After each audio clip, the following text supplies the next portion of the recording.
Hello guys welcome to back मुहेले आपन को प्रिय जीके आज हम कोकांको फार्म हाउस आडे बुलिबा को आसीथिली। फार्म हाउस घर करिवार कारण एही कि जे 2 रु 3 एकर एठी चाष करा जाऊ अछि। चलंतु देखिबा कोन कोन चाष करा जाऊ अछि। एठी टमाटो सहित पिजुली चाष करा जाऊ अछि। एठी ड्रिप लाइन रो सुविधा अछि जहा कि पानी मडेबार किसी असुविधा हबनी। देखि पारुथिबे टमाटो गछ गुडाक 4 रु 5 फुट हाइट हेछि। देखि पारुथिबे टमाटो गुडाक केते सुंदर एवं साइज मधे हेछि। एई टमाटो गछरो ना होछि नटराज। देखि पारुथिबे पिजुली गछ गुडाक बड़ न हितले मध्य छोट छोट फल देई सारसंती।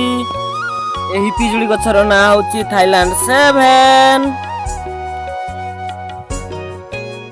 जदि अधिक किछि जानिबा को चाहछंती तो स्क्रीन रे दिया जाइथवा नंबर रे आपण जोगाजोग करंतु किबा जदि अधिक किछि जाने पई मते फॉलो करंतु।